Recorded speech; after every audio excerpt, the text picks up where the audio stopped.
Okay, hello everyone. Once again, welcome to another Gamji Educational and Mentorship Forum program on navigating the UK healthcare profession as a Nigerian professional.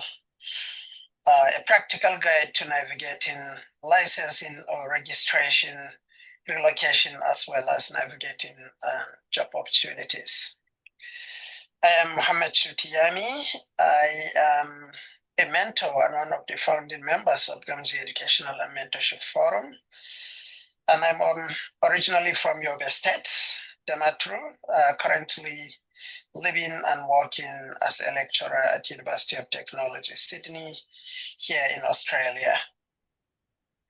So from wherever you are joining us today, you are highly welcome. Before I get into our panel members, for those who are joining us for the first time, please note that this program is organized by Gamji Educational and Mentorship Forum, which is one of the series of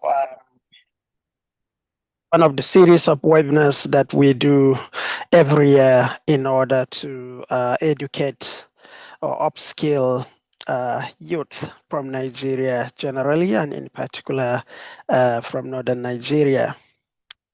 So for today's webinar, I would like to give a brief overview of what we do at Gamji Educational and Mentorship Forum, and then I will introduce a bit of the program as well as our panel members, and then we will get into the discussion, which is why we're here today.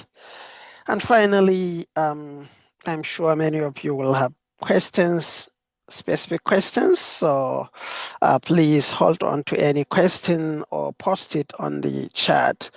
By the end of the program, we aim to finish everything within 2 hours. Hopefully the discussion will end not later than 1.5 hours. And then after that, we will use the last 30 minutes to do questions and answers. So please, as we go on, if you have any question, just put it in the chat, but please write the name of the speaker if you want to direct your question specifically to somebody. Otherwise, we can treat it as a general question if there is no any name attached to it.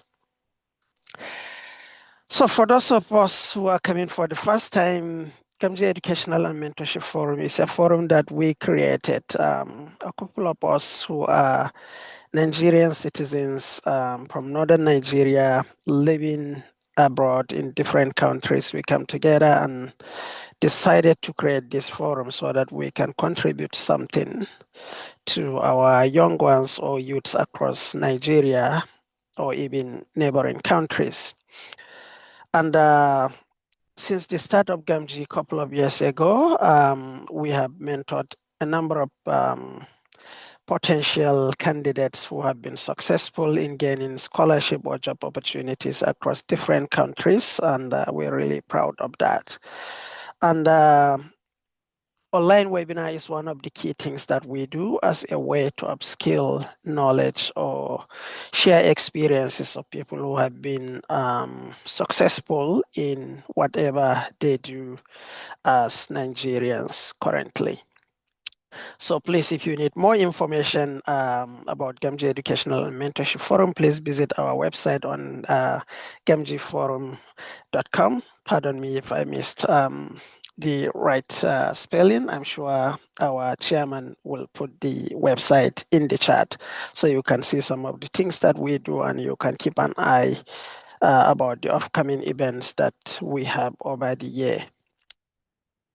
And so for today's session, as you can see in the title, we say navigating the UK healthcare profession as a Nigerian professional. So this is because we have so many people coming to us individually or throwing questions at how to migrate to the United Kingdom as a professional. And that's why we try to get some professionals who are Nigerians, but currently practicing their profession in the UK as professionals. So there is no better way to hear about what it takes to get there other than to hear from people who have done it firsthand. And today we are so lucky to get new people that have volunteered their time out of their busy schedule to come and be with us today. And I will introduce them briefly. I'm sure they will have other things to say about themselves as we go on into the webinar. So I have got 4 people or speakers today with us. I have got Dr. Osama Abdul Razak. Osama, if you can just say hello. Yeah, thank you, Osama. And then we have got physiotherapist Ahmed Musatera. Ahmed, if you're around, can you just say hello, please? Ahmed, are you muted? Yeah, hello everyone. Okay, thank you so Nice much, to be here. Ahmed. Just want to be Okay. sure you're here. And Yeah. we have physiotherapist Timothy Ishaku. Timothy, are you here? Yeah, hello, good morning, everyone. Morning. Thank you so much, and you're welcome, Timothy. And then we have Nurse Kabiru Kasamudawa. Kabiru, can you just say hello, please? Kabiru, are you muted? We can't hear you, but I can see you. Okay, lovely. Yeah, we can see your web.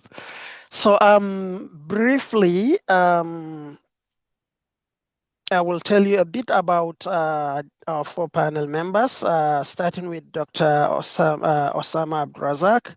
Is a medical doctor, subspecialty ST6 registrar, which I'm sure those that are in the medical profession will know what that is. A specialist in pediatric emergency at the University Hospital of Leicester NHS Trust in England. And Dr. Osama had his bachelor's degree in medicine in 2015 in Bayero University, Kano, as well as a master's completed in 2018, also in Bayero University, Kano.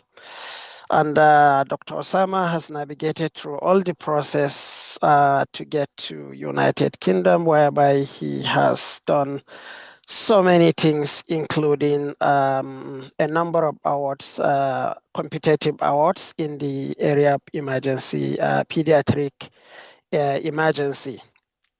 And currently, he's serving as an educational lead of the East Midlands Pediatric Academic Network, and he was awarded various prestigious awards.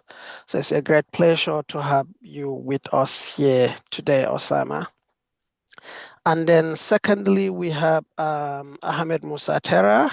So we are so lucky to get a physiotherapist who is a specialist and a senior physiotherapist currently working with POW Primary Care Physio in the UK. And he's a graduate of University of Maiduguri in 2018 and has moved to the UK as Band 5, which is the ranking of the physiotherapy in 2023, so quite recent, and currently in the role of a first contact practitioner with primary care physio. And it's so great to have you, Ahmed Musa, because you are right into the practice of physiotherapy, which is great. And then the next person is Timothy Ishaku, and Timothy is a dedicated academic currently and a neurophysiotherapist. So he is currently working as a lecturer. He has got his Bachelor of Medical Rehabilitation from University of Maiduguri as well, and then a Master's of Science in the physiotherapy with specialty in neurorehabilitation from Nottingham University in the UK, and a postgraduate certificate of academic practice in higher education. So we can see that Timothy is also experienced in the field as well as an academic who is currently a senior lecturer of physiotherapy and a course lead for Bachelor of Physiotherapy at Buckinghamshire New University. in the United Kingdom. Welcome, Mr. Timothy. And then finally, we have Kabiru Kasamdawa, who is a graduate of Bachelor of Nursing at University of Maiduguri. And one distinctive feature with Kabiru Kasamdawa is that he has been practicing in the clinical area for quite some time before he decided to move to become an academic. From his background, Kabiru, after finishing his bachelor's degree in Nigeria, he did a master of advanced nursing at University of Bedfordshire in the UK, and then after that, he has worked in Luton and Dunstable NHS Foundation Trust in Bedfordshire, and then has been an endoscopy nurse for quite some time. So he has got a lot of experience there. And then finally, he is working as a lecturer at the University of Bedfordshire in the UK. Welcome, Kabiru. So, sorry guys, I know I didn't say all the beautiful things you have done in your careers, but I'm sure you can share other things as we go on. So for today's webinar, we will go through some key questions that I will give opportunity to all the speakers to talk from their own experiences before we get into the question and answers. And I'm sure within this 1.5 hours, we cannot cover everything. And that is why the aim of today's webinar is to hear from these amazing speakers out of their experiences, and it's up to each and everyone to make a note and then go and investigate more information, because all of this information can be found online as well, but it's great to have these people who have done it practically to give us a brief guide. So in a nutshell, I want to emphasize that we can finish everything with this webinar, but you can get the basic information that you can explore later at your own time. Okay, without wasting too much time, I would like to start the webinar. And where I will do this is I will throw the question and mention the name of the speaker so that we can go through all the speakers and then back and forth until we exhausted the key areas of today's question, today's topic. So please, if you have questions, as I said, use the chat. We will answer questions only after the webinar. So my first question before we get into the key areas is in 2 minutes, I would like to hear from the speakers as to why they decided to move to the UK and practice their profession. Why not stay in Nigeria? And I'm sure many people will have similar assumption of why people will leave Nigeria, but it's good to hear from these people. Perhaps they have something that you never think of as their motivation to move to the UK. So I will start with you, Dr. Osama. In just about 2 minutes, what was your motivation to move and practice in the UK? I think that's a very important question. Sorry, a bit volume. If you can speak louder, I don't know if it is me. Can you hear me now? Is it? Or do I need to remove the mic? Can you hear me now? Is it Yes, better? that's better. That's better. Lovely. Thank you, Dr. Mike. So for me, to be honest, I when I was in medical school, I've always got this intention that I want to explore my best in the profession, whatever profession I choose to do. I just want to do it to the best of my ability. Now, I was not sure I was going into pediatrics at the time, but I knew that I was definitely going to explore to see what best can I do for myself. So one of the things I found during my research after graduating was that one of the good systems of healthcare that exists in the world is the NHS. And I felt maybe it would be a good place to train yourself to meet an international level of training that you can choose to go anywhere in the world and practice and be recognized.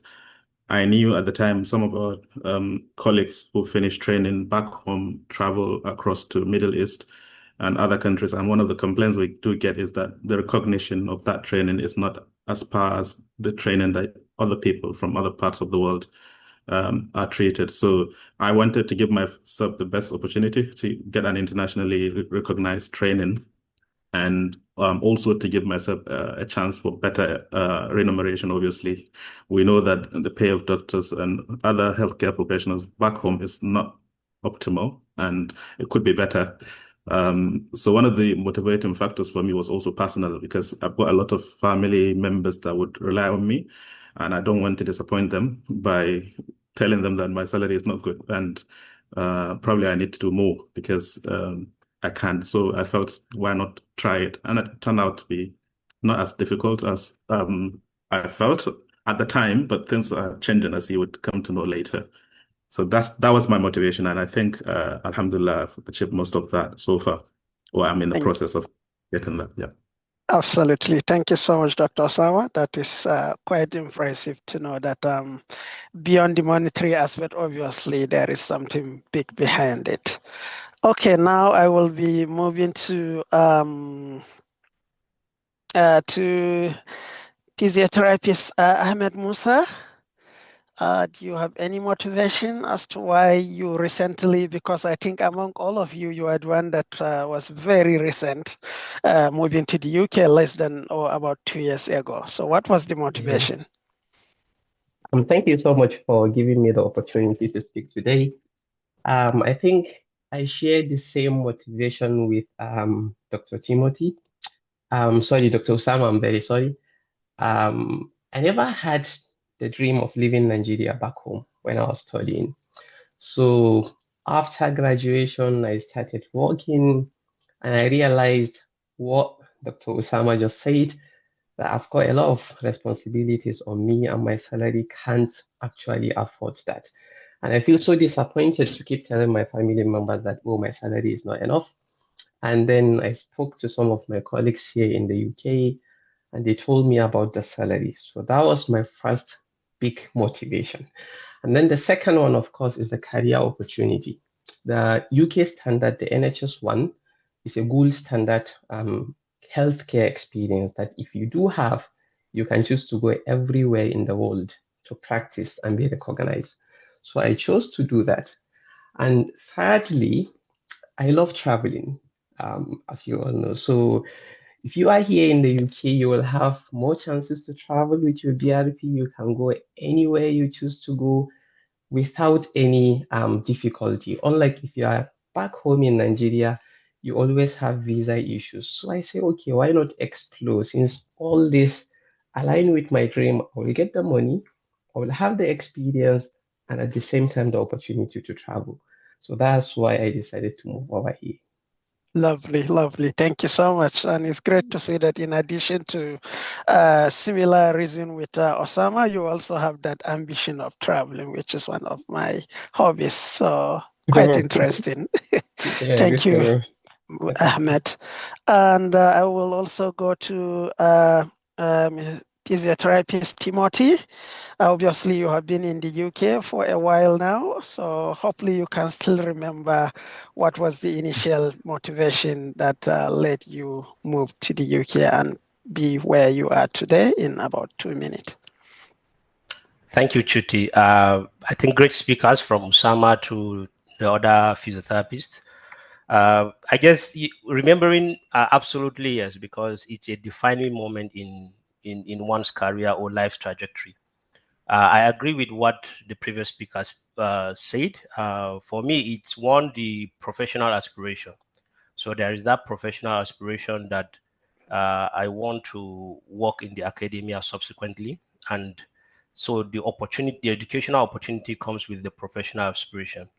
If I want to work in academia, I need to further advance my study after my first degree. Where can I go to do that? A couple of opportunities come on board, but UK seems to stand out, and I think other speakers spoke about the standard opportunities available in the UK. So mainly for me, what drives me motivation to leave Nigeria is the professional aspiration to move into the academia subsequently. And then that makes me to come to UK. But that comes also with the associated benefit. The issue of the benefit, the financial benefit that comes to it. the issue of the structured, the UK is considered the best healthcare system in the world. So you working in these systems gives you the opportunity to stand shoulder high in community of practice to deliver whatever it is that you want to achieve, whatever it is that you want to achieve. Even if you decide to not to stay in the UK, you have a very good standing to progress or to aspire to become whatever you want to become. And I think the last, probably the most important also is all these things will give me an opportunity to influence people and to educate, to influence and educate. I see the gap when I was growing up, and even now, most of us are from Nigeria. We can see the gap whereby mentorship, and thank you to the Gamji educational platform, you can see the gap where mentorship alongside information can make a difference in somebody's life. We can have the energy, you can have the motivation, but sometimes because you don't have the right information or you don't have the mentor to guide you in the path, you ended up not achieving what you want to achieve. So for me, when one, I want to move, in summary, one, I want to move into the academia. So I want to advance my career. But once I happen to come into the UK, I see the opportunities also to educate, influence, and mentor a lot of people. So staying in the UK, like the other physio, initially there was no, I don't have the idea. I want to come study and go back. Some of us, obviously, but as we arrived at the UK, we see a lot of opportunities, the structured educational system, the structured healthcare system. I work in the NHS also. The opportunities they provide, it makes you wants to stay, wants to build, and wants to grow, so that you will have the requisite skills, the experience, and also the financial stamina to be able to educate, influence, and help people that will come behind you. Lovely. Thank you so much, Timothy. That's quite impressive to see another aspect of the motivation. On top of everything, your desire to become an academic plays a role into you moving down to the UK, and that is really great to know. And then finally, we will go to Dawa Keke. Dawa, can you, I know similar to Timothy, you've also been in the UK for a while, so hopefully you can still remember some of your key motivation to move to the UK. Over to you, Dawa. Yeah, hello everyone. Can you all hear me now? Yeah. Yeah. So thanks Mo for inviting me, and thanks to all my co-panelists as well. It was a nice it's nice hearing from them about their motivations. So for me, mine is a little bit accidental. So I was a lecturer in University of Maiduguri. And then I wanted to do my master's, but of course I've heard of masters in the UK. Then it was a thing. A lot of people aspire to do that. So for me as well, I got a few friends that have been doing their masters in the UK, and they were telling me how the program is run. And I think nursing in Nigeria, as at that time, I would say the opportunities for masters are not in every universities. Certainly, just few universities down south and east that are having masters in nursing. The one I would want to do. So I had to come to the UK for it.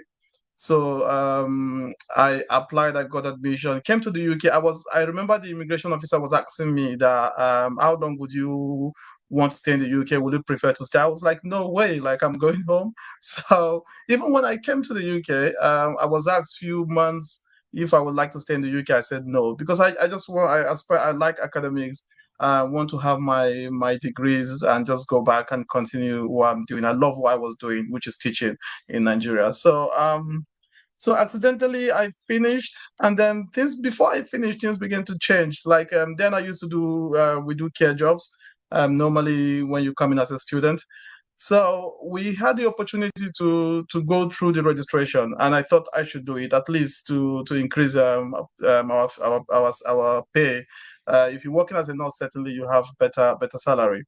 So I accidentally got that, and then from there, the money is addictive. I wouldn't say that's not a factor. It was a factor.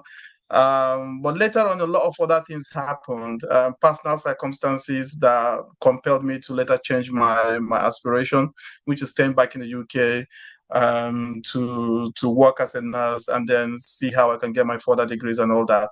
So mine is quite circumstantial. It wasn't planned at all. I've never thought about it. But just the degree was appealing. But from the degree, things beginning to lock into place. And then this is 10, 11 years now. So there's quite a lot of stories. So I wouldn't bore you guys with that. So thank you. Thank you so much, Dawa. That is quite interesting, accidentally finding yourself there and end up being there for more than a decade now. And Dawa being a registered nurse, he is actually one of the motives for me to be in the UK initially and eventually establish my career. So thank you. That was quite interesting. So we have had this amazing, reasons why different, all of these professionals navigated or moved to the United Kingdom to practice. It may look like easy, which it may be or may not be, but all of them have been in the UK with the exception of Ahmad, who have been for 2 years. I think all of them have been there for more than 5 years, and which is quite a long period of time. So coming to the second aspect of our question today, which I think is the most important, is about registration and licensing. As we have all heard, all of these speakers, they had their bachelor's degree in Nigeria. And for you to get registered, obviously, you need to have at least a bachelor's degree. But somehow they went to the UK, they didn't just go there and start practicing. They have to undergo through different process. And I know this can be a very long process. So hopefully all the speakers can remember the key things that they have done to get their registration or what they have done to be able to practice as professionals in the UK. And this is what we are going to explore in this second aspect. So please, if you are listening to us from a particular profession, maybe you want to jot down and then look for more information later. So hopefully our speakers can remember the names or even the website, if possible, where to do things so that people can go and explore later. So for this one, I will start from the end. Kabiru, Dawa, putting you on the spot. So I will start this question with you. So what was the process like for you to get your Nigerian nursing degree professional experience to be recognized in the UK and enable you to practice as a nurse in the UK? So please, Okay. I will be a little bit flexible on this. I know it needs time, but if we can make it as concise as possible, it will be great. Over to you, Dawa. Yeah, thanks, Mo. So yes, I had my first degree in the University of Maiduguri. I did a BNSC, Bachelor's in Nursing Science. So I think that's like the precursor, isn't it? That's the foundation.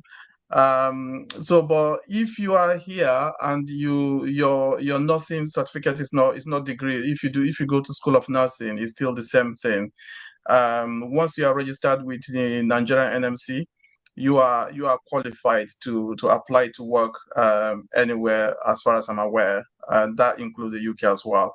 So I was registered nurse and registered midwife in Nigeria. That's NMC.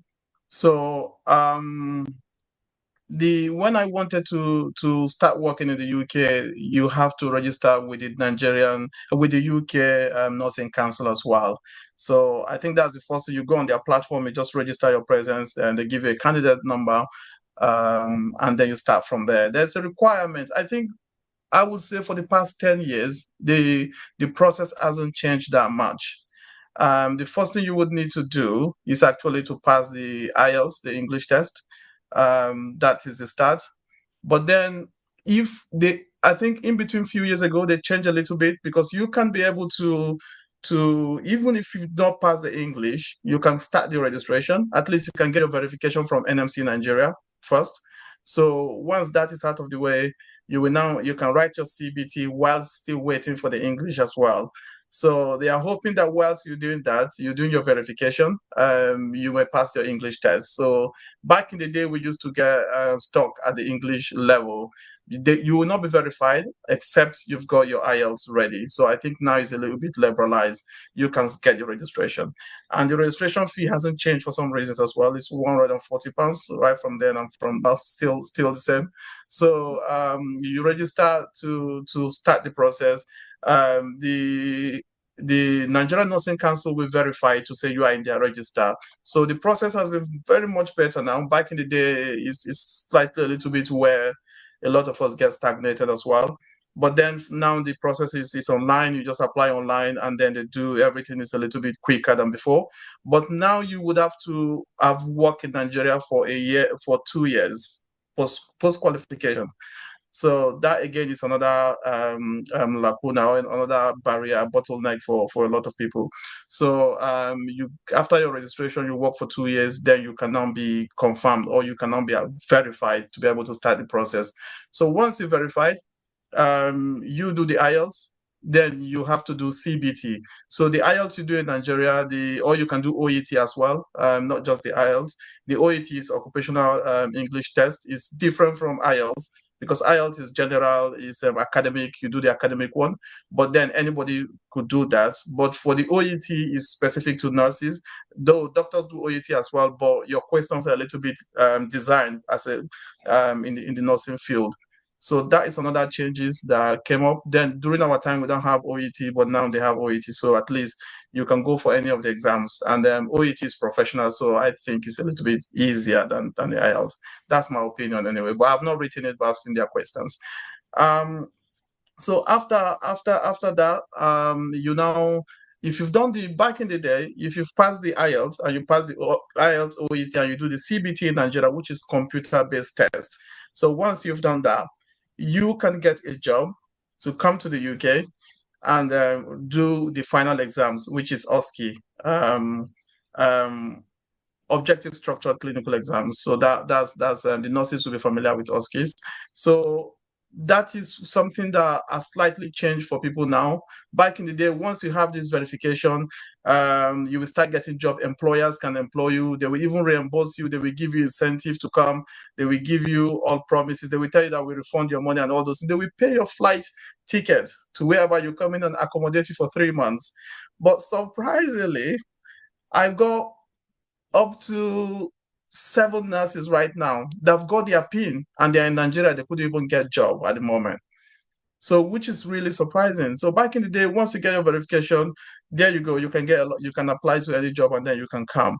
But now I've seen nurses, they have to pay their way. You apply for a visiting visa, and that's usually 6 months. You come to the UK, you write your OSCE, and then you have your PIN and try to apply for jobs so that you can do interviews. Some of them could be face-to-face, and then go back to Nigeria before you apply for your visa. Because if you have a visitor visa, you can't change to any other visa in the UK. That is the law. So you would have to go to your home country before you apply. So even if you get the job, you cannot continue from the UK. You have to go back to your home country and then you apply for the job. So it's worrying, to be fair, at the moment, that you will come in, you will do the OSCE, you will get your PIN, you go back to Nigeria, and then you'll be waiting for jobs. There's no job.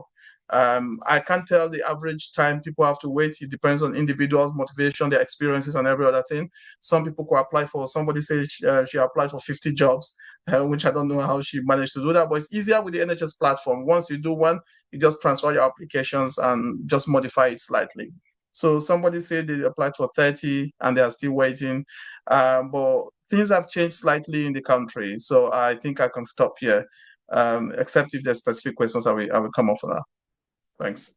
Thank you so much, Dawa. This is quite a lot of information, and I'm sure those that are with us today must have get one or two things. And of course, if there is any specific question, put it in the chat and tag Dawa so that we can direct the question to him later.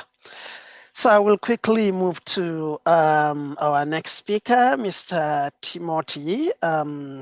Obviously, there may be things that could be similar to what our discussed, so you can still mention them, but emphasize on the things that are maybe more specific to physiotherapy, so that the physiotherapists that are with us today will get something. So Timothy, over to you. How did you get your physiotherapy profession or background registered in the UK, and how are you able to work as a physiotherapist lecturer right now? Yeah, thank you, Chuti. I guess I will try. Well, because Ahmed Musa Thera, the other panel, might be able to do more justice specifically to the registration, but I will try. So my specific experience as a physiotherapist, before you come into the UK and practice as a physio, irrespective of your quality, you have to have a bachelor's degree. We've all established that. For you to practice, you need to register with the Healthcare Profession Council. They are the regulatory, which are called the HCPC.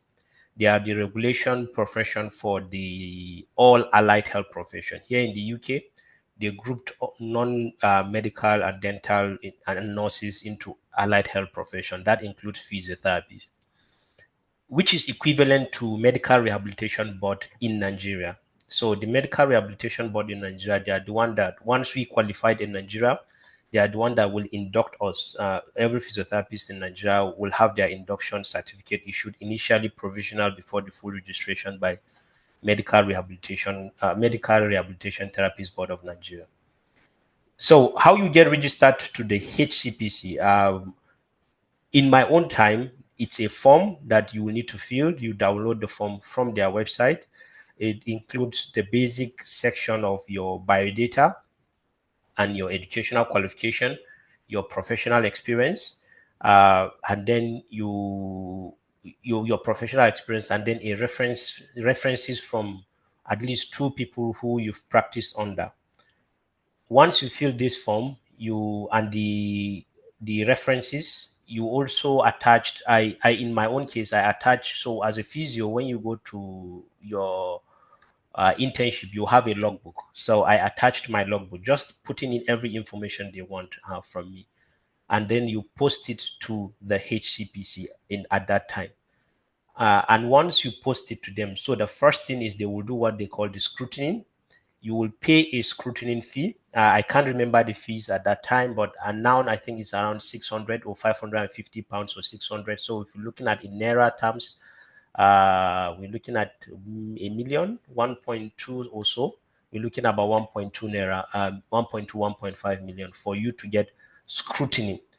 The scrutiny means that they will look at your application or your qualifying degree. What they are looking at is the university qualification you've obtained in Nigeria, whether it's equivalent to what is obtained here in the UK.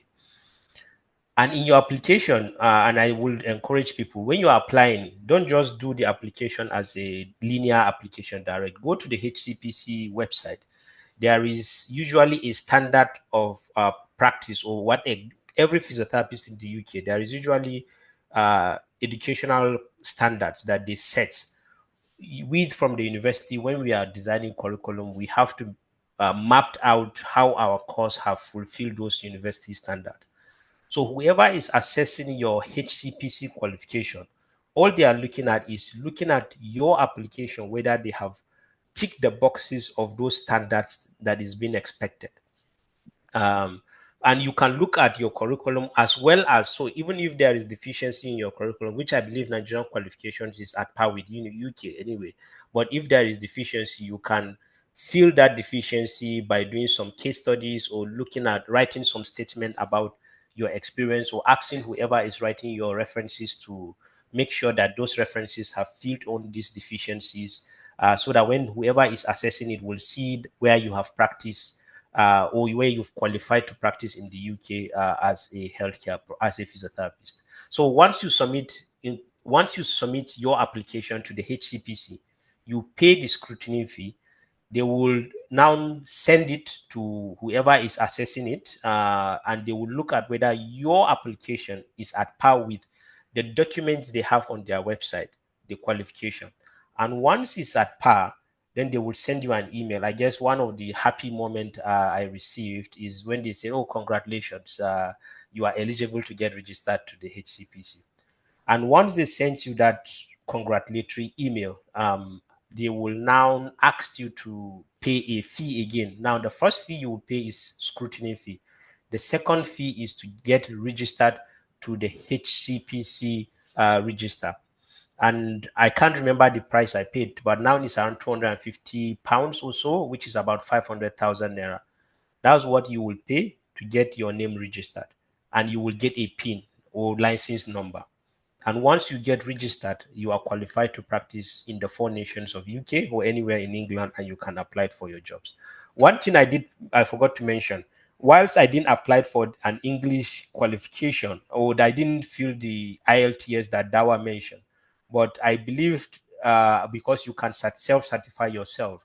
And at that time, for me, I applied whilst after I finished my UK university degree. So what it means is that my UK university degree is automatically certified that I have an English language qualification, which is at par with whatever it is that the HCPC is required. But at this stage, now from this year, the HCPC requires every single physiotherapist to write an IELTS, I believe. You need to write an IELTS, even if you are coming from Nigeria, to show that your English is at par with the qualifications they required for you to practice. So the registration, that's the registration for getting into the register. Now also, instead of the paper form that you need to fill, they have moved everything to be electronically. So you didn't need to fill anything, you didn't need to post anything. Everything you can do it online, and it's straightforward. The fees is the same fees I've mentioned. You pay for the fees, and the waiting time at that time and up now is about, they will tell you they will get back to you within 3 months, which is 12 weeks. Usually they get back to you quicker. Sometimes they will get back to you and they will tell you that your qualifications is deficient. Don't panic if you find yourself in that situation. All you need to do is look at what they require, and then you can definitely, I believe, once you sit down and look at it, you can fill it up. In UK, you don't have to go to a university, do a course to fill on those deficient. Sometimes it's about writing reflection, writing case studies, asking your supervisors or HOD in the university or HOD in the clinic practice, wherever you are practicing, to show some documented evidence that you have fulfilled this criteria. But if you do it the first time very well, like I said, you shouldn't have a problem. That's the first bit to become a physiotherapist. Once you become a physiotherapist, some employers will require you to get registered with the CSP. Now, the CSP is called the Chartered Society of Physiotherapy. They are similar to the Nigerian Society of Physiotherapy. So these are associations. This HCPC is a regulatory body by law. They are the one that regulates you, and you cannot call yourself a physio. Irrespective of your status in Nigeria, you cannot call yourself a physiotherapist in the UK or practice under the guise of physiotherapy. It's illegal without getting registered with the HCPC. However, you can practice and call yourself a physiotherapist without getting registered with the CSP. But it's highly recommended, and some organizations will put in their personal specification when they are recruiting people to ask whether you get registered with the CSP. The CSP are the association or the lobbying body for physiotherapists. And with the CSP, there are advantages. For example, insurance. They have a bit of insurance. They have a bit of CPD. So I think there is advantage to get registered. It's about £30 or 60,000 every month. And apart from the CSP, you can go further to register with subspecialty. Myself, I'm registered with ACPIN. It's called Association of Chartered Physiotherapy in Neurology. You pay a very negligible fee once a year. I think it's about 60,000 or so or more once a year. So from that, you are a physiotherapist, and then from here you can launch yourself to whatever direction you want to become. Do you want to continue with the clinical pathway and becoming whatever band 7, band 8, or advanced practitioner, or whatever you want to become, or you move to the private practice? I choose to move to the academia. Once you are in the clinical, what you want to do is, if academia is your path, then you should, within the clinics, there are opportunities where you'll be taking student on placement. We call them practice educators. You can volunteer or put yourself forward, although some places will ask you to do it, to become a practice educator, where you will be taking students and supervising students. Secondly is that if you have opportunity to get into research, by all means do get that opportunity. If you have opportunity, for universities tends to invite clinicians to come and teach, and they will pay you, or sometimes they don't. So if there are opportunities like that, or even there are none, reach out to universities around.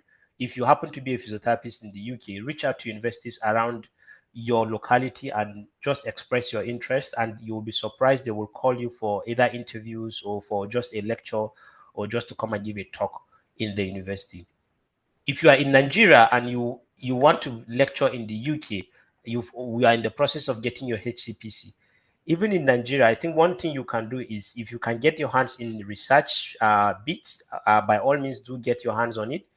Whilst you are still in the process, if you can get yourself an advanced degree in Nigeria, fine. But if you can't, you can wait till you come here.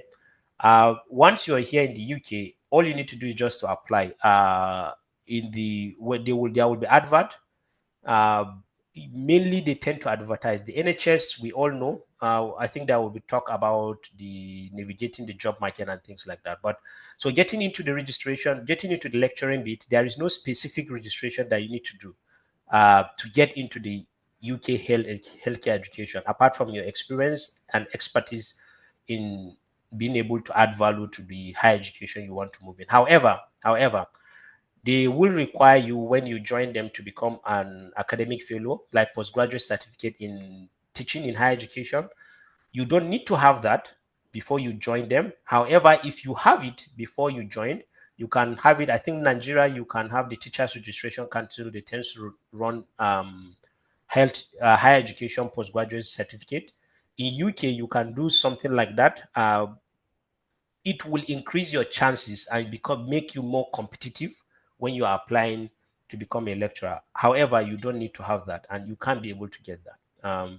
So that's the summary of sort of my experience.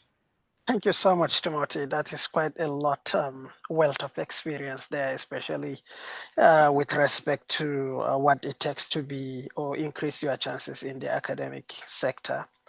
So I will quickly move to Ahmed. So Ahmed, obviously you are in the same profession with Timothy, but I think the good thing is you've only moved to UK very recently. So I'm very sure you have some of the experiences around practicing or getting registered to practice in the clinical area. So in about 5 minutes, if you can concentrate on just the registration process to be a practitioner in the UK, that will really be great. We will come and talk about the jobs later. So Ahmad, from your recent experiences, what does it take for you to get your physiotherapy registration that enables you to practice? Okay, thank you so much once again. I think Timothy has done justice to the registration part of it, because it's still very much the same to what he just mentioned. Luckily enough for me, back then in 2023, they just moved from the paper application to online application. So basically what you need to do, there are certain documents you need to secure from your university, which is your degree certificate, your transcript, your course information, which in his own case, he used his internship logbook.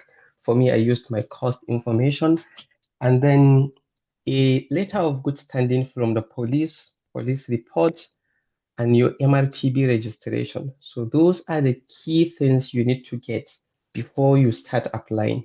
On the other hand, you need to get your passport ready. Some people might use their NIN, National Insurance card, to do the registration. So once you have all of that, you go into their website, and it's very, very straightforward. So you fill in the application form and your clinical experience, where you worked as an intern, maybe your all you need is a 2-year experience. 1-year experience will be fine, because I know someone that use only her internship experience to register. So once you fill in all of the necessary part of the application form, you send in the application, and they will contact your place of work and MRTB to get a reference from them, your place of work, your university, and MRTB, to make sure that all the documents you've submitted, you've told them that you are registered with the Medical Rehabilitation Therapist Board of Nigeria, and you are currently working with a place of work. So they will make sure all these informations are correct.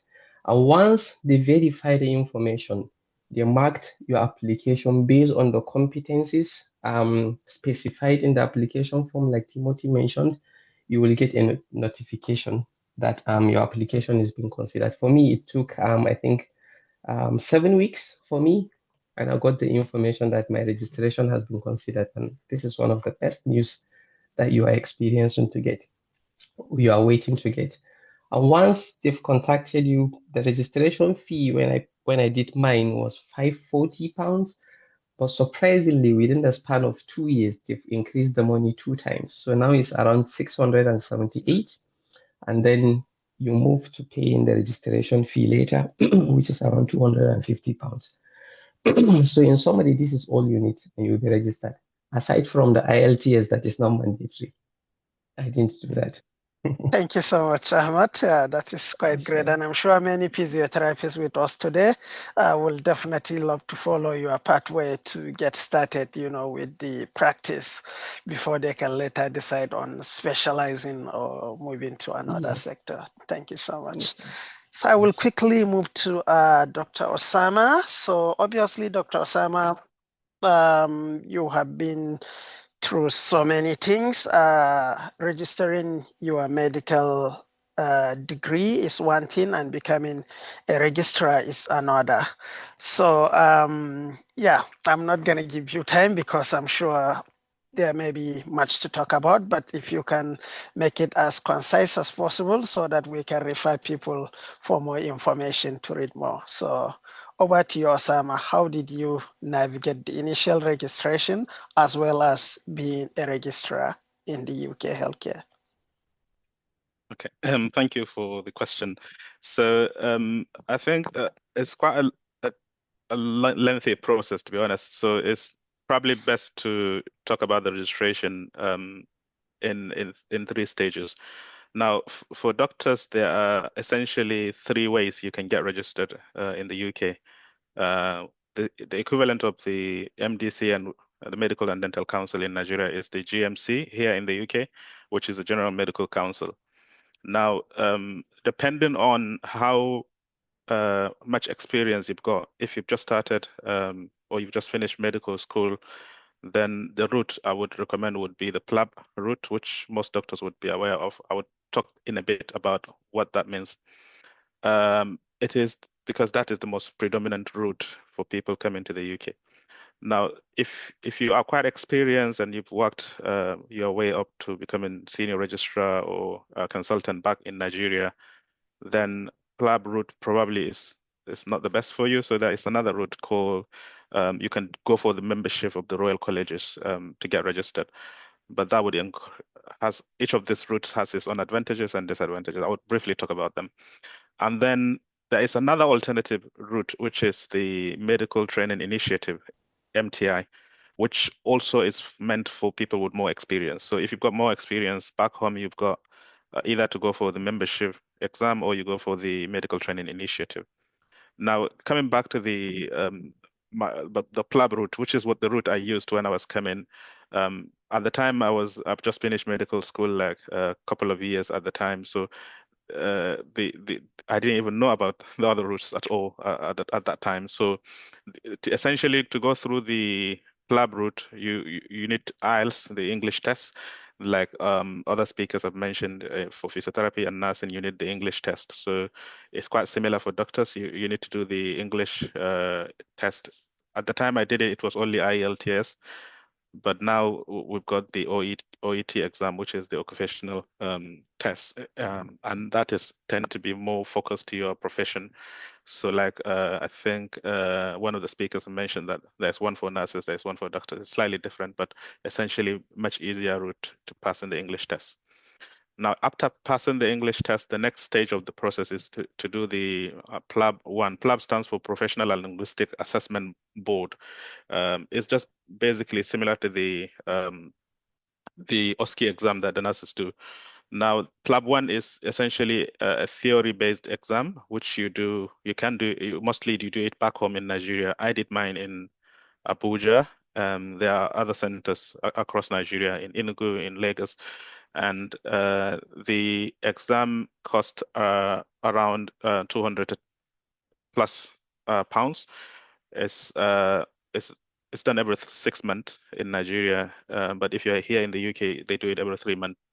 Now, if you do that exam and pass, the next stage of the process is the PLAB 2, which is the clinical exam. Essentially, it looks more clinical because it's an OSCE exam. You need to come into the UK to do that.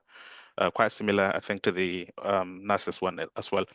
Now, the PLAB 2 exam happens in Manchester and it's run at the GMC office. And if you do that, there are stations that you need to do. There's training that you need to go through before you come and do the exam. Otherwise, you will spend a lot of money. And it's quite an expensive exam, to be honest. It's over £980, which is over 2 million at the moment. So if you do that and pass, then essentially you are eligible for registration through the PLAB route. Now, to do registration after passing the exam, first of all, you need to get your degree certified by the GMC. So GMC has a partner called Educational Commission for Foreign Medical Graduates, ECFMG, which verifies medical degrees across the world. And they do that not only for the UK, they also do that for other countries, including the US. So if you need to go through the process, that board will send letters to your university verifying your degrees to make sure that it's genuine. You definitely went through medical school and all that. And if that is, it takes a couple of weeks. To be honest, you don't need to pass the PLAB exam to start that process. So as soon as you pass PLAB 1, I would recommend if you want to go through that process, you can actually start the process of getting your degree certified.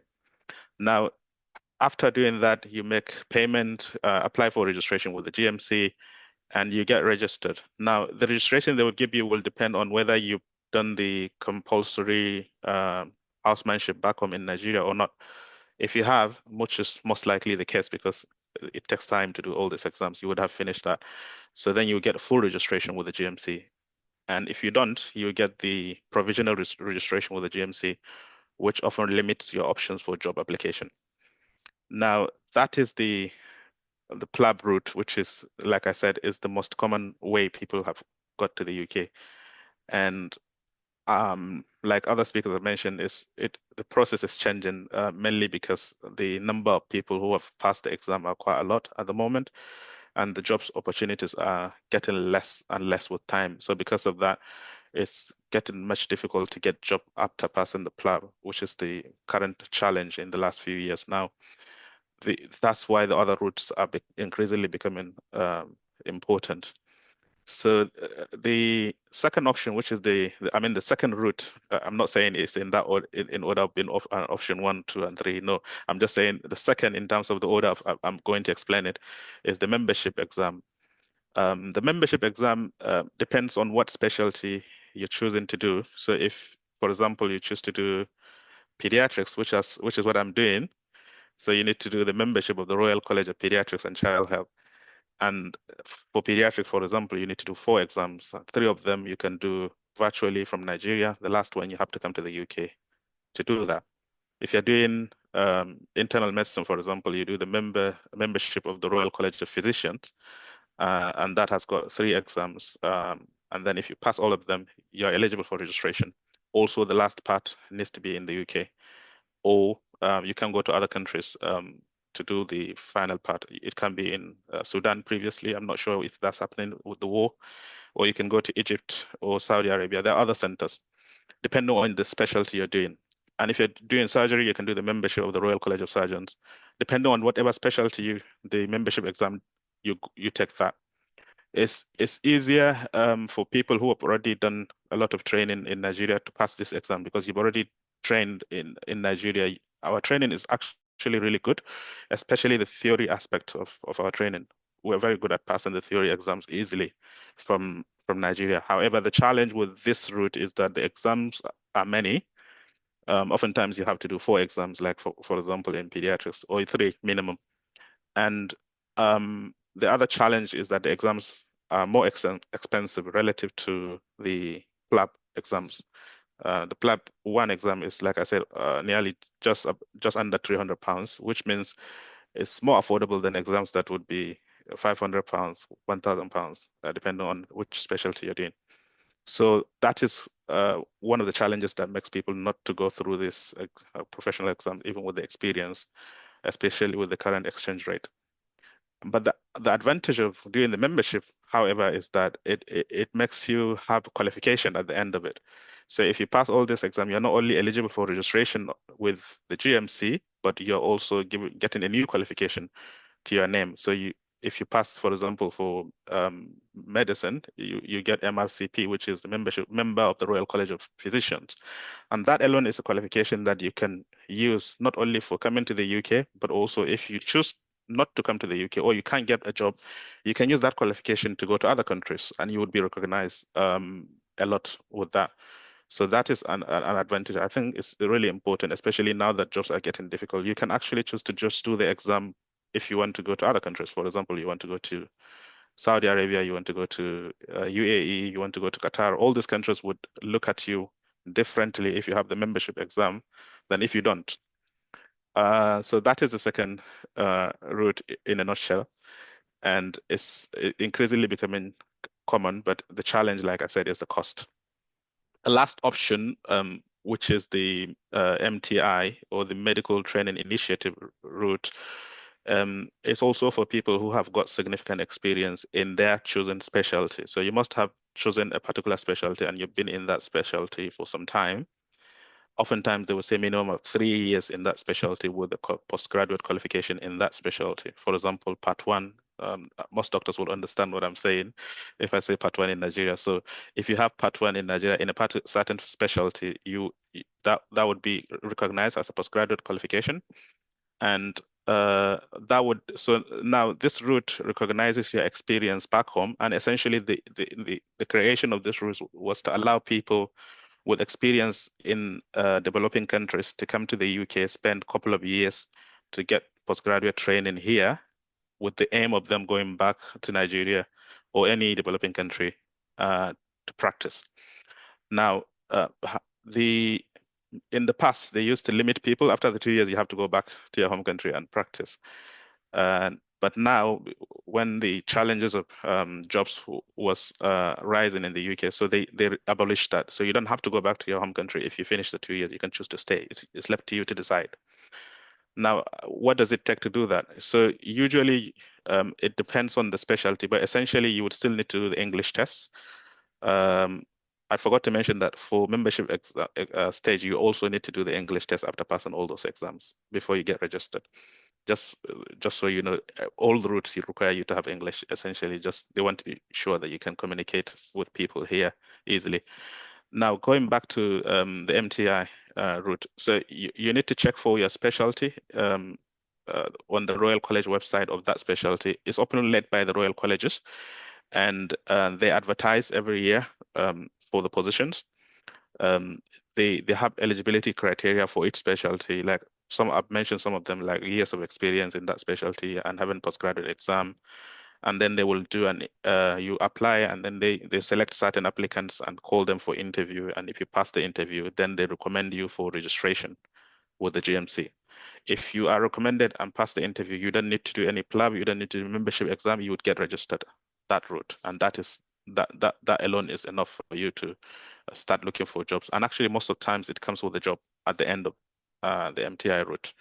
So that is the third route. And the challenge with the third route is that the advantage is that it's much cheaper. You don't have to make a lot of payments in terms of membership exams or PLAB you can see that they're quite expensive exams. But with the MTI route, all you need to pay is for registration at the end if you are successful. But the challenge with the MTI route is that the number of people that get that is limited. There's a limit to number of slots annually. So for each specialty, there's certain number of candidates they're allowed to give in a year. So, and that number is not much. So because of that, even if you're good, you can have a very good application and still not get it because you're competing with other applicants across the developing world. So which makes it challenging. So there's limit to number of people. There is no limit to the membership route. There's no limit to the club route in terms of number of people to pass or to get registered, but there is limit for the MTI route, which means only few people, probably less than 5% of doctors here came through the MTI route, just to make it clear. And over 90% came through the PLAB route, just so you understand the statistics. And also the membership route is probably around 5% as well for people from Nigeria. From other countries, people do the exams more than Nigeria. I'm not sure why. Maybe the awareness is one thing, or maybe the cost affordability is another. These are essentially the three ways you can get registered. For both the other two routes I mentioned, the membership and the MTI, you still need to get your degree certified through the same body, the ECFMG, the Educational Commission for Foreign Medical Graduate. They have to verify that you've definitely gone through medical school, and they have to recommend to GMC that they are happy that you're a doctor in your home country. So this is similar for all of them. So this is essentially how you can get registered in the UK. So it's quickly through, for my personal experience, when I came to the when I did after passing medical school and doing housemanship, I felt that was the only route I knew. The PLAB was the only route I knew. So I applied. I did IELTS, and I was lucky I passed on my first attempt. Then did PLAB 1 in Abuja, and then went to the Manchester to do the PLAB 2. And then I passed, and then I got registered within a few months of passing. So at that time, jobs are quite easy to get. Sadly, things are changing now. So within 3 months, I already had my job. I had like 5 job offers, and subsequently had 5 others while waiting to come because of Corona. So I eventually arrived to UK with no, beside my master's in Nigeria, I didn't have any postgraduate membership exam here in the UK. But either way, I still decided that I wanted to join the residency training in the UK, which is similar to residency training back home in Nigeria. So I was lucky within 11 months of coming to the UK, I joined and got into pediatrics. Now, one advantage of the membership route, like I mentioned earlier, was that if you do that, you don't need most of these exams when you come to the UK through PLAB, you still need to do them. So after passing the PLAB, I still had to do the membership exams of the Royal College of Pediatrics, which if I had taken the membership route from the beginning, I don't need to do them again, if that makes sense to people. So after joining the training, I still had to do the membership exam 1, 2, 3, 4 for pediatrics. And after passing all that, I got over the years I've risen. So in training in the UK is ranked based on the year. So if your first year of training is ST1, second year is ST2, like that, depending on the specialty. So I'm in my 6th year of pediatric training at the moment. It takes 7 years to finish and be consultant. So I have got 1.5 to 2 years to finish. But essentially, in those years, you are expected to pass certain exams. And if you pass the exams, you're also expected to show competencies depending on the specialty. If you're doing surgery, for example, you need to show that you can practically do things that make you qualified. So each year, a panel will sit and assess you and make decision about whether you're progressing at the right pace or not. And then gradually you go up in that ladder and eventually finish training. So I think that's essentially, to cut the story short, that's essentially how you can pursue postgraduate training after all the certain routes. But there are other alternatives to career choice. You can go into academics like other colleagues have mentioned, but I don't think I need to go into that because of time. Yeah. Thank you so much, Osama. Yeah, that is quite huge amount of information, but I'm sure people who are in the field will probably be familiar with some of the terms or what it takes to be there. That is really good. And to continue, I will still start with you. And it's great that you already talked a little bit about navigating the job opportunity. So the fact that you've been in the UK for quite some time, yes, we will come down to question and answer. Sorry, everyone. Let's just finish this in less than 30 minutes. Obviously, the way you navigated the job opportunity can be a little bit different. Maybe from now, it could be the same. So just in like 5 minutes, can you narrate how you relocated to the UK and navigate the job, or what best way is it out there for somebody who wants to move to the UK to navigate the job market so that it can be more practical to people who wants to go right now? Okay, thank you for that. So, for me, like I briefly mentioned earlier, that after like 3 months of passing my PLAB and registration, actually it was very easy to get job at the time. So I got my job, but there was a lot of challenge of restriction of travel at the time.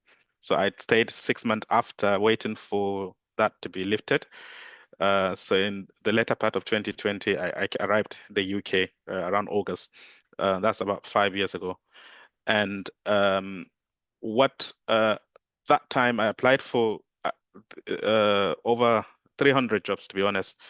And that was essentially some of the application when I was doing them, I was not even reading the person specification because there's NHS Jobs, which is the website where you can just submit application. And like my colleague mentioned earlier, if you send one application, you can save it for any subsequent application. So it was easy. Sometimes I was in the bus coming to Kano from Burnukudu, where I was working at the time, and then I would just be clicking the application. I would apply 10 jobs while in the bus before arriving at Kano, which is I was not even looking at it. So it essentially I had an application and I kept sending it, and despite how poor approach I used at that time, people still invited me for interviews, and I eventually, like I said, I got 10 job offers and I chose one.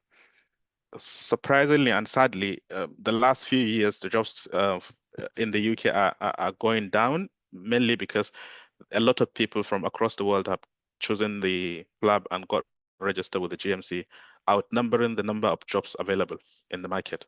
And that has significantly affected how people get jobs here. So it's so sad that people now pass PLAB and spend over a year waiting to get jobs because of that. Not because they are poor or their application is not good, but because the jobs are practically just very small and the competition is skyrocketingly high. So personally, what I do at the moment when people ask me for advice is that if you've not started the process, I would not advise you to start PLAB route, especially looking at the circumstances in the UK now. I mean, in Nigeria, the cost of pounds now to a naira is quite high. You would spend minimum of 5-7 million to pass through this PLAB exam. And if you eventually finish all that and then you can't get a job, is it really worth doing? So personally, I don't actually advise anyone to start the process if you've not started already. However, some people have already started, they've already passed PLAB 1, and midway in the journey, I would not stop because of just because jobs are becoming difficult. Because despite all this restriction, people still get jobs. It might take 1 year, 2 years, but people still get jobs and people still come here. Even last week, I've met doctors that have come from abroad through the PLAB route. So it's still not impossible, but slightly more tricky and more difficult. Now, how do you go about getting jobs in these circumstances? The truth is, we do say that you try and make sure you modify your application to each person specification of a particular job you're applying. But I must be honest with you, no matter how much you try to modify that and try to make an excellent application, because of the job saturation, it might be possible that you still have an excellent application and still not get invitation for jobs.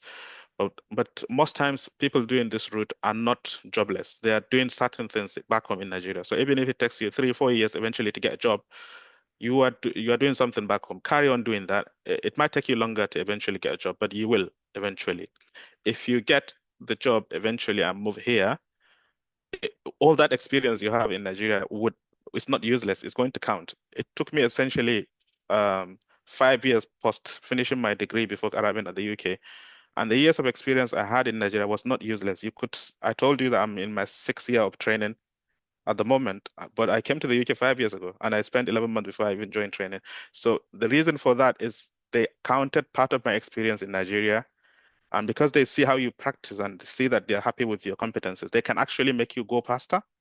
So that years of experience you have in Nigeria doesn't mean that it's useless. It can be counted into your training, postgraduate training, depending on the specialty, obviously, but it's not used. They actually prefer people that have significant experience than people that are fresh from medical school. Obviously, any job employer would like that. So yes, it's a challenge, but it's not impossible to go through the route.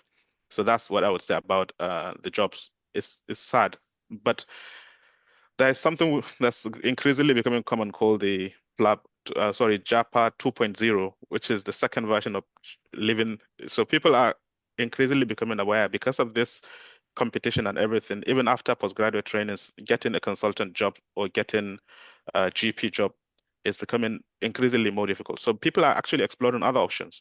You can come to the UK, and actually after 1 year of UK experience or NHS experience, there are a lot of other countries that can give you registration automatically by just mere fact that you are working in the NHS.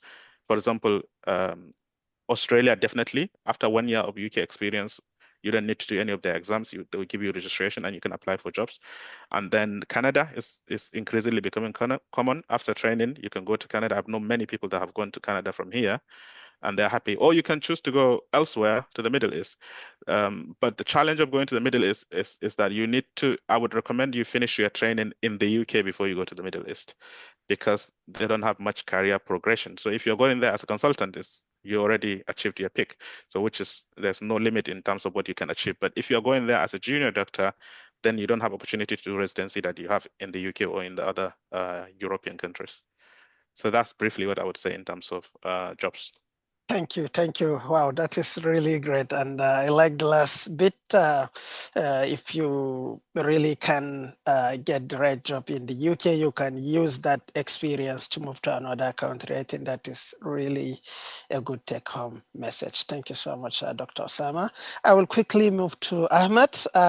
Obviously, Ahmed, as I keep saying, you are the most recent person among our speakers. So I want you in less than 5 minutes, Ahmed, to quickly take us through how you relocate to the UK and how you landed your first job, considering your job is quite current. Okay, thank you so much once again. So I think I concur with everything that Dr. Osama said. The job search is pretty much the same once you are registered. You go to the NHS website, which is the famous one that many people do, or maybe you register on Track, is another website to look for jobs. Some people get their jobs via Indeed, which is where you get most of the private jobs, sometimes even NHS advertisement. And quite a few number of people got invited via LinkedIn. So those are the four main places you can go to search for your NHS job. Fortunately enough, when I did mine, the market wasn't very saturated, just like Dr. Osama said. Sometimes if you go through your supporting information, you will even be wondering, what did the employer see in this to even give me an invite? Because it can be really poor and you will still get invited because they are looking for people. But nowadays, sadly, the market is very saturated. You can have a very excellent application at the same time not being invited. So what I usually say to people when asked is just like Dr. Osama said, I know most of the people back home are working. Believe in whatever you are doing. Never feel demoralized. Keep applying and make sure you make good applications, particularly going through the person specification and job description. Most of the time, the employers have already given you what they are looking for, stated in the person specification and job description. All you need to do is to align your application to that and pray. Now, prayer is the most important thing to do while applying for your job, and then you will be successful by God's grace. So for me, I only got 2 invites. I'm one of the unlucky ones when I was applying. I applied for over 300 jobs and I only got 2 invites. I failed the first one. Unfortunately enough, the second one was the successful one. Relocating to the UK after getting the job was actually very easy for me because they offered me a relocation package where they paid for my flight, they refunded my HCPC registration, my visa, my ethics. They refunded all of that for me and even gave me a free 3 month accommodation. So it was quite a very smooth journey to do. So that's all I can say when it comes to applying. Keep on applying, especially via NHS track, NHS Scotland. Perfect your application and pray harder. But one day you will be successful. Thank you so much, Ahmad. Yeah, very specific. Pray hard, never give up, keep applying, even if it is going to be 1,000 application. I like that. Exactly. Thank you Exactly. so Thank you. much. I will That's fine. quickly go to Timothy. And Timothy, for you now that Ahmad has spoken, I just, obviously there are a lot of challenges or difficulties, and I'm sure you are aware of some of these. So considering all of that, what advice can you give to somebody, let's say, who wants to move to UK to practice either academic or whatever in the UK as a physiotherapist? So maybe the person has started the process of English or whatever, or maybe the person has just finished their process of registration. What advice can you give them in terms of navigating and landing their first job in the UK? Yeah, thank you. The two previous speakers have done an excellent job. They've covered everything. They said, I think it's about focused determination. If you stay on a path long enough, you will achieve whatever you set out for yourself. Perseverance, people mentioned. Wherever stage you are at the moment, what I will say is that what exactly is your goal? If you want to JAPAC or 2.0, or if you want to be in the clinical or academics, depending on the destination, just keep on applying on that path. But of course, there are two approaches. Some people mentioned about, although other speakers mentioned the luck and everything, but some people mentioned about you getting it right the first time. So what it means is that not taking one approach, which is almost the same thing I did with Dr. Osama, applying a lot of applications without giving consideration of it. Sit down, reflect, and work on a very good application. Of course, you might not get it the first time, but at least put in your best when you're doing it. But other alternative is just like a wheeling machine, keep turning it. But what I would say, irrespective, is there are people that have gone through this process. There are people that probably have an experience. So figure out what you want, start applying for it. There are a lot of information online, but seek for mentorship. Gamji is a good platform. There are other platforms, or your friends. Seek for mentorship. They will expose your eyes to areas that you probably are not applying to, or information that you probably will add. In this application, there are buzzwords or the information in the person specification. So make sure that your application have tick those buzzwords and then keep applying. I think once you apply long enough, you will get there. Academics or clinical, you just figure out what you want and stay on that path for a very long time. Thank you. Thank you so much, Timothy. Very concise and yet informative. And I think one important thing that Timothy mentioned is the mentorship, which is why we are having Gamji Educational and Mentorship Forum, but obviously we can cater to all individual needs. We can kind of give you the basic information for you to explore further. That said, it is great for me to tell you that Timothy is also running a service called Healthcare Education Services, and I will drop Timothy's email. Obviously, he can help you with general information, but if you want something specific, personalized, then that can be like a private kind of coaching to get you through the process, which can may cost obviously money because of the time involved in it. So I will drop Timothy's email and the name of of what he's doing so that you can follow or get in touch as a physiotherapist or perhaps any other professional. Thank you, Timothy. And lastly, I would like to go to Dawa. I know you've been in the UK for a while, and I'm sure many of the nurses that are with us today are probably just finishing their bachelor's degree or maybe even school of nursing. So, and I'm sure some of them have gone through some of the process as well.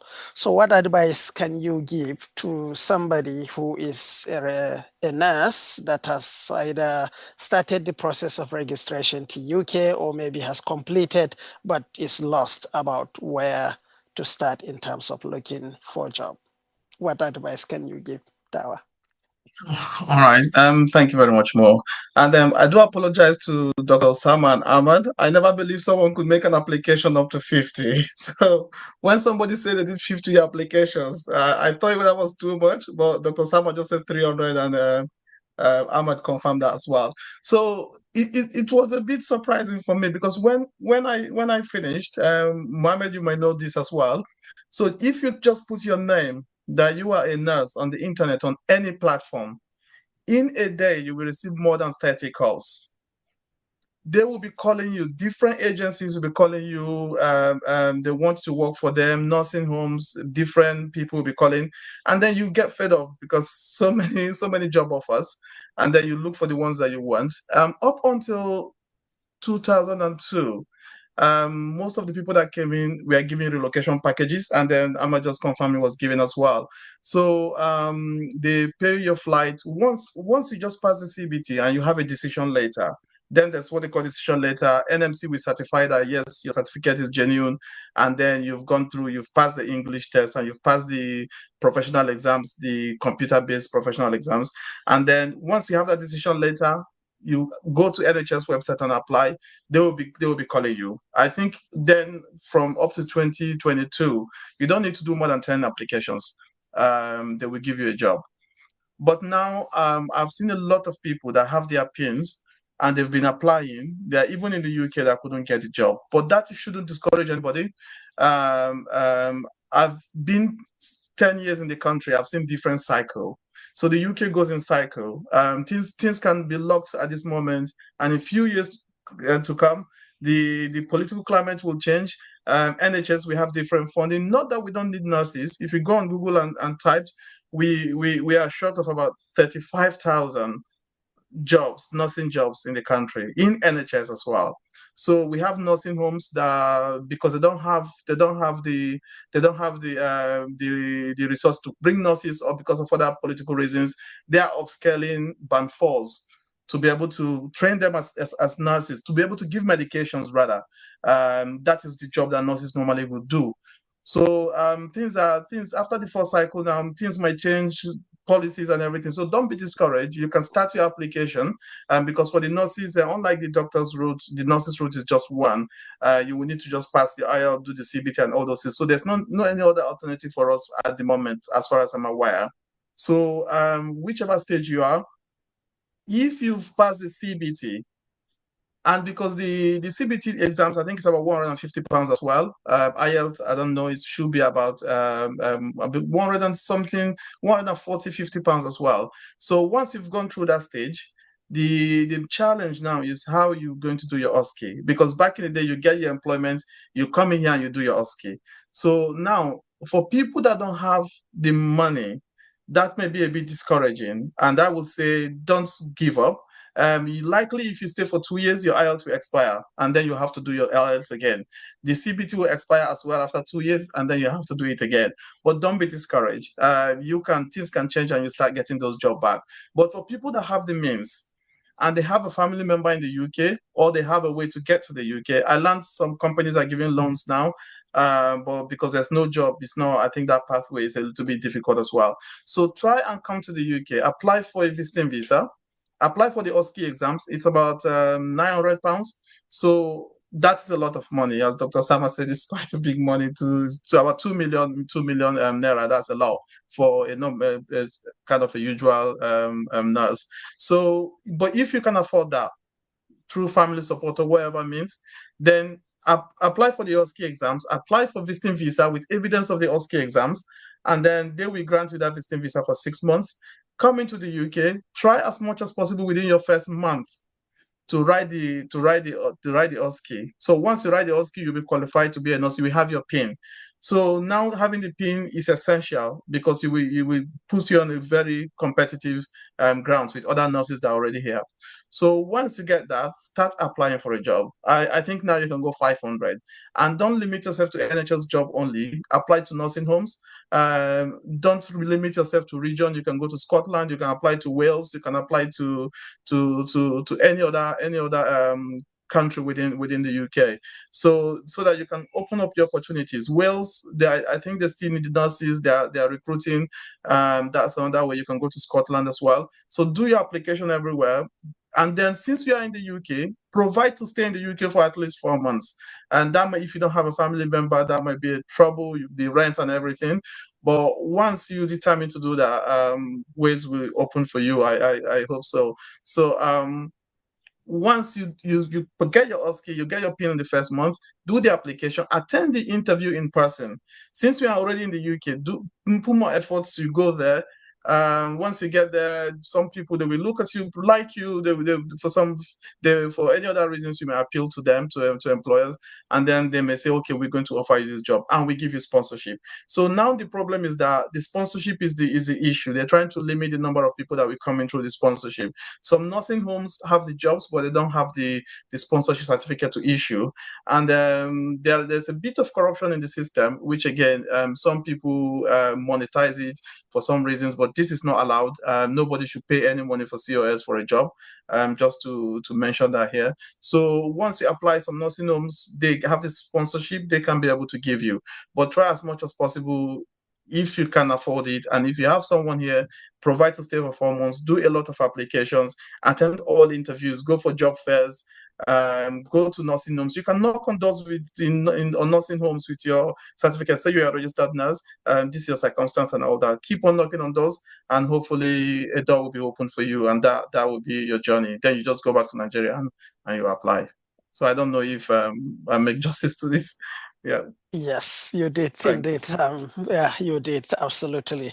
As you said before, it was quite easy. I can remember when I was in the UK, we literally just get into an aged care facility and say we want a job, and they just say bring your documents. That was in 2016. So things have changed now, but as you said, if you are determined, you can still do it. Whenever you put effort into something, eventually something good will come out of it. So considering the time, and I know how important it is for people to ask questions, I don't want to keep on this discussion. Instead, I will end the panel discussion and get to questions and answers so that we can keep on with our timing. So I will first of all start with the people that send their questions via the online site, and then if we're able to finish that before time, then we can get other people to ask their questions directly. And by the way, we have got the email of Timothy and the service that he provides on the chat, as well as Dr. Osama also drop his email. So yeah, so we also have our Gamji email, which we can entertain more questions afterward, or we can direct them to these speakers if needed. So without wasting much time, one of the questions that I have is from Dr. Farouk.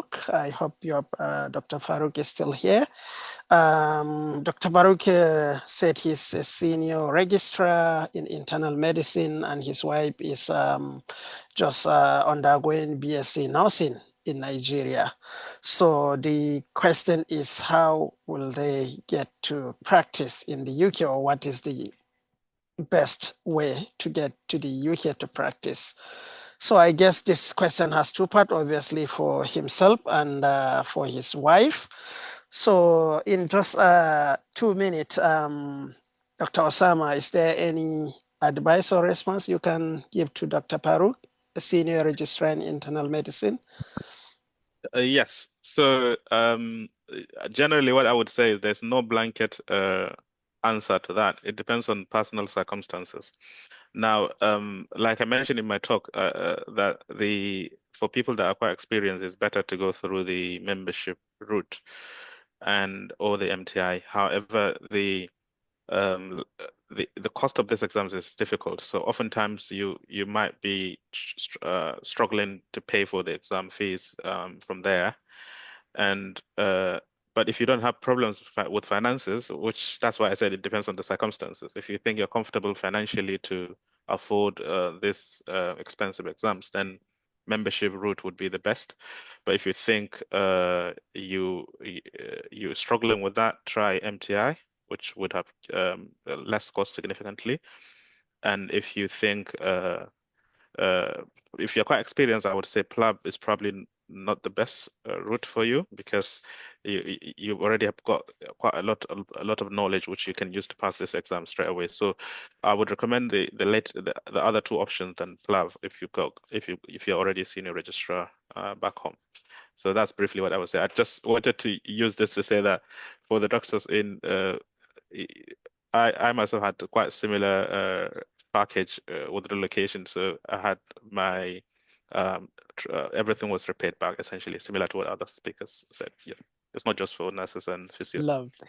Lovely. That's good to know. Thank you so much, Dr. Osama. And over to you, Dawa. Obviously, Dr. Paruk said his wife has a diploma in nursing and currently doing BSc. So is there any advice you can give, maybe to go through the wife's pathway, or otherwise? Just one or two things in less than 2 minutes, please. Yes, I'm sorry, Mo. I know it's 2 minutes, but let me just take back some of my words about another alternative way to come into the UK. So, and that will benefit Dr. Farouk as well. So, if your wife had a diploma in nursing, for those, though she had a diploma, but if you have a degree, if she had a degree in something else, she can come to the UK to do a 2 years master's program. They call it MSc with registration, pre-registration MSc, where after the 2 years she can qualify to work in the UK. She'll be given a PIN automatically. So that's another route again that I've seen nurses that I've interviewed recently that they are already nurses, but because the IELTS pathway doesn't have a job at the moment, so they prefer to use the money. And it's a lot of money. You pay tuition fee twice, so you're paying £15,000 times two. So that's like £30,000 for 17 million. So I wonder where we have that money. But people are still paying, because I've got nurses. I got about 4 of them now. They are coming. They're coming to do the 2 years master's program and get their registration. So if your wife will finish her BNSC, she can start the IELTS road, because that would be the best thing for her, because she has now had BNSC, she has a degree. But if she had any degree before in any other thing, she can come in for the 2 years master's program, and that would be another opportunity if the money is available. Lovely. So I'm not sure if so the IELTS probably came a bit late. So the IELTS will be she registered to NMC UK website. She writes IELTS exams. She do a verification with NMC Nigeria. She writes CBT the CBT exams in Nigeria. So since she already had a diploma, while she's studying at BSc, she can do that side by side. So the BSc is not a requirement. The diploma is already, she has what it takes for her to do the registration, and then she can just run that along. Hopefully, by the time she gets to come, she has already done with her BSc, and that's okay. That's really good. That's really good. And I think this can benefit a lot of other nurses with diploma. It's good to see that BSc is not a requirement now, unlike in Australia, which is still a requirement as far as I know. So I think you can take this advice and then think about doing the English or going through the PLAB at the same time. Thank you so much, Dawa. The next question goes to Timothy. Can you please shed more light regarding how one can move from clinical practice to academic? Yes, thank you. I think, like we've mentioned, first is the basic registration. And once you're registered, there is nothing stopping you from switching over, and you would follow the application processes. I will drop in the chat box the popular website where you can apply for academic jobs. It's called jobs.ac.uk. I just dropped it now. Most of the academic post is advertised here. However, to be competitive, you want to show some. Want to show some advantage over others. One is postgraduate qualification. If you can have a postgraduate qualification, that will be brilliant. A master's. Secondly, it's your affinity towards education, and that can be you taking student on placement, there is what we call practice educators. You go to training to become a practice educator, or you volunteered yourself within your practice setting as one of your goals, and then you can take students or shadow somebody taking students. The third one is the universities around your locality. You can volunteer to either support them in interviews, or go and do talks, or deliver a lecture or practical skills to them. This gives you some of the things you will write in your application. When you come to the application itself, then you can look at the job specification and see where you applied. I think give a shot. My specific example, funny enough, I was a band 5 when I applied for senior lecturing. Can you imagine? So it's a big bit. And they invited me, funny enough, of course, but I didn't get the job. But they invited me, and then they now invited me next time when they have assistant lecturing. So I get into the job as an assistant lecturing, assistant lecturer rather, and then from there I moved my way up. So give a shot. Don't be scared about it. Dawag was mentioning about, surprisingly, he was talking about 50 applications, and now he's suggesting people to apply for 500 applications. I guess there is no number to how much you can apply. If you want to move into the lecturing, go to that website, just be checking for advert that comes in, and then put in your application. You never know. Something will come out from you for you. All the best, really. Yeah. Thank you so much, Timothy. That is quite helpful. I mean, yeah, transitioning all the way to senior lecturer, that is quite a big deal. Thank you. And the next question, again, back to you, Osama. That is from Jarullahi. I hope you are still with us. Jarullahi says, I'm a doctor with 7 years experience post-graduation, and my most 3 years experience is in the emergency department in the Maldives. So there is separate job website for Scotland and Wales, or is all the same? That is one part of the question. And the next part of the question say, most of the jobs I notice also require NHS experience. Can I still go ahead and apply, then explain my circumstances via personal statement or supporting info? I can repeat the question, Osama, if that isn't clear. It's long. No, I got the question, I think. Okay, thank you. So, yes, there's a different website for Scotland. NHS Scotland is slightly different. But just if you click on Google NHS Scotland jobs, it will come up. If I get a chance later when other speakers are, I would put a link that you can access that. The second question was about he's in emergency medicine. Is that's correct? And he's thinking about most of the jobs are requesting experience here NHS for a experience. year. So yes, so I would say don't limit yourself based on that. You still apply. The worst case scenario is that you're not invited for the interview. Which is okay. You keep applying, because interestingly, most of the new jobs coming out now do put that requirement as an essential criteria that you need to be in NHS. You must have experience in NHS for a year, which you can understand is going to be challenging if you are applying from abroad. So that's partly one of the reasons why the jobs are getting harder to get for people. But keep applying. Don't give up. If you've already got your registration, you've already come a long way. So keep applying. Yeah. Lovely. Thank you so much, Osama. Yeah, keep applying, never give up. That's such a beautiful advice. So the next question obviously is about somebody who want Dr. Osama to mentor, which of course we have got the email there. I will skip that one. So the next question, okay, somebody who is from medical laboratory science. Sorry, we tried our best to get a medical laboratory scientist to be with us today, but we couldn't. But we assure you, we are working hard to get every single health profession to come on our platform to talk about how to navigate the registration. But just out of curiosity from our speakers, does anyone know how the medical laboratory science registration or procedure is, or is quite different? Let me just give a shot. So the medical laboratory science falls under the allied healthcare profession.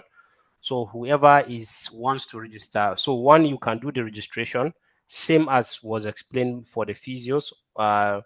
You go to the HCPC website, and then you will find your name, the medical laboratory science, and you filled in the registration that Ahmed, the same documentation that Ahmed mentioned, your university course information, your references, your employer references if you have one, and the medical laboratory science, similar to physio. You don't need, then based on recent experience, you don't need even you don't need to have to do internship. Although, of course, if you qualified internship and everything, but you don't need to do internship. Your university degrees, once you have the requisite competencies, you don't need to do internship, or you don't need to even get registered with the board in code.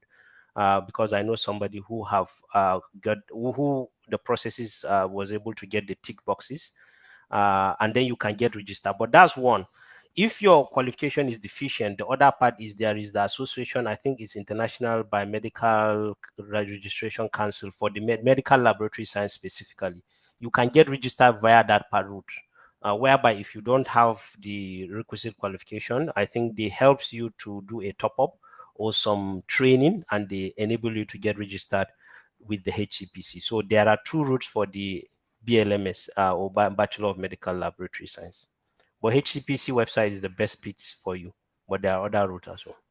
Thank you so much, Timothy. Very kind of you to talk about medical lab profession, even though you are not from there. That is really great. And somebody was also asking if there are job opportunities for medical lab scientists. Of course, I don't expect anybody to answer this, but I will say yes, like other professions, but it's something that you have to keep trying. And if you get to the website as recommended by Timothy, I'm sure you can see the process of the registration, because no matter what, you need the registration to get the job. So I think starting from there is one thing to do. And somebody said, nurses with diploma getting job in UK. Just like KK said earlier, a degree is no longer a requirement. Of course, experience and other things matter. So yes, there will be jobs then. And then the next question again is, okay, physiotherapist. As a physiotherapist, are there much academic opportunities relative to practice? Okay, so, and if yes, how can that be? And then finally, what advice can you give to a fresh physiotherapist willing to relocate to UK? Okay, so can we have the first part of the question answered by you, Timothy, and perhaps Ahmad can answer the second part, considering his recent experience. So the first part says, as a physiotherapist, are there much academic opportunities relative to practice? I would say maybe the reverse. Clinical practice is more compared to academics. The academics are very limited, I would say. It's all tied down to university settings and things like that. So, but the clinical practice is a lot. And because the practice setting, you don't have to practice within the hospitals. There are a lot of community practice. There's a lot of other non-associate private practices. So there are lots of clinical practice relative to academic, in short. Yeah. Thank you so much. Yeah, that is quite specific and helpful. And Ahmad, what advice can you give to a fresh physiotherapist willing to relocate to UK? In just 2 minutes, Ahmad, if you can just say something. Okay, thank you. So my advice for you is, first of all, believe in yourself, because there is a saying that whatever you believe with feelings becomes your reality. Believe in yourself, sky is your limit. Endure the unfortunately, emails you will be getting from applications. Never allow that to demoralize you, and keep applying. Don't limit yourself to a specific role. Just keep applying. I came here as a band 5, which is the starting limit for physiotherapists. From a band 5, I jumped to a band 7 role and FCP role within the span of a year. So if you believe in yourself, have confidence in what you do, apply as much as you can in a perfect manner, and keep on praying. That's all I would say, and you'll be Lovely. successful. Thank you. That Thank is you. quite helpful and powerful, Ahmed. Thank you. Sorry, I'm still watching the time. I want us to stay on time. The next question. Sorry, if you have question, I'm following the chat so that we can get those that sent the questions earlier. So again, Osama, sorry, back to you again. Question from Umar Idris. I'm a senior registrar in neurosurgery. So what's the way out for a neurosurgeon? I heard it is challenging for neurosurgery. Do you have anything to say to this, Dr. Osama? Yes. So to be honest, the challenge for neurosurgery is probably double because it's one of the most competitive specialties here, and they've got only a few centers. So what they tend to do here is they centralize care. So you've got only few centers that are doing neurosurgery. It's not like other jobs that you can get in many hospitals across the country. So if you are in very specialized specialty like neurosurgery, bones and plastic, very specialized training, for example, you are a liver specialist. So there are only big centers that deal with this type of condition. So because of that, the centers are fewer, but that is to make them better because they tend to see more. But also it means the opportunities are less because there are fewer centers. Now, that is not a discouragement. What I would say is the MTI route would be a good one to try for this because you already have quite significant experience, I can see from what you're saying. So if you already have experiences, if applying through the MTI route to come in to in the name of coming to have more clinical experience would be a good one. But uh, the truth is going through membership exam, because the membership exams for College of Surgeons is similar for if you're doing neurosurgery or general surgery or everything. So doing the membership exam alone, I think would not be enough. You would get registration, yes, but that alone would not give you a neurosurgical job if you haven't got right mentorship. There are few people from the north and Nigeria that are in neurosurgery, so I would recommend reaching out to some of them. One of them is Dambata from Kano, who comes to the Giginyu Hospital, which is there's currently a lot of legal issues around it, but he comes to Kano often, and he's a neurosurgeon here. So would be I don't have his contact, but I would have recommended him to be a good person to reach out to. But search out for him, you would definitely find him. He's a neurosurgeon. He's been here for more than 20 years, but it's quite competitive even for people who are here, to be honest. Mhm. Thank you so much, Osama. And sorry, another quick question to you. This one says, is there a way of creating a good CV tailored to looking for a job as a doctor? Or it's just the same as any other CV? Yeah, it's the same for any job, to be honest. The same principle. I think there were a few sessions organized by a similar group, the Arewa Mentorship Forum by Dr. Woodell. They've done quite good sessions on writing a good CV. So if you search on Facebook, I think his full name is let me find out his full name so people can search on. They've got excellent session on Arewa ambassadors, yes. So they've got excellent sessions on Yakubu Sanu Woodil. If you search his name, you would find excellent sessions on CV modification and improving your CV. They've got a whole webinar on that. I think would apply Sorry, for do they doctors have as website or something, doctor, so no, that it's we they can have a put page. it? Oh, a So page. they have a page on Facebook, and if you search his name, you would see that they've been sharing webinars. They've done a whole session on improving your CV. There's a link to on his page. I would find his page and share on the link, so you can click. That would be generic, to be honest. It will apply to not only doctors, would the same for nurses. Even if you're doing just pure academics, that would be useful. So I would say that would be generic for everyone. However, like I said, what I tend to say to people is whatever job you're applying, try as much as possible to look at the person's specification, the description of what they're looking for, and try to modify your application to that. But just so people understand, the fact that you've done an excellent job at doing your CV and sent application and you still not get any invitation doesn't mean that your application is not good. It speaks about the competition and the system, not your application. So please don't keep thinking the problem is with your CV. It's probably more systemic than about you. Lovely. Thank you so much, Doctor. And sorry, we are nearly out of time, but I have two quick questions. One about nursing. What about NOS with diploma but under 2 years policy? Currently undergoing BSc. So I think this question was answered earlier. Obviously, the 2 years is important. As you all know, the more experience you have, the more your chances of getting the job even after the registration. But the fact that you're also doing the BSc, I think you can follow the advice of Dawa, of Ida, while you are doing the BSc, continue to process the CBT as well as the English exam, or wait and complete your BSc to do that.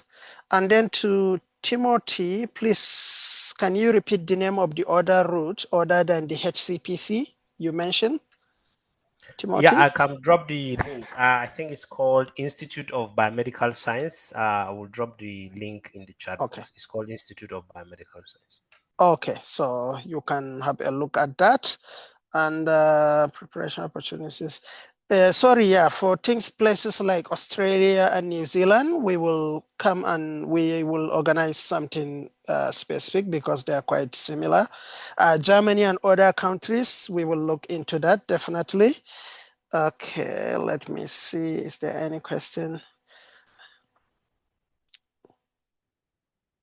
Yeah, so I think this will be the last question. I will drop our website, please, so that follow the website. We have got our email there. If you have further specific question, you can send to our email and we can answer it. So I will just read this last question and then we will conclude the program.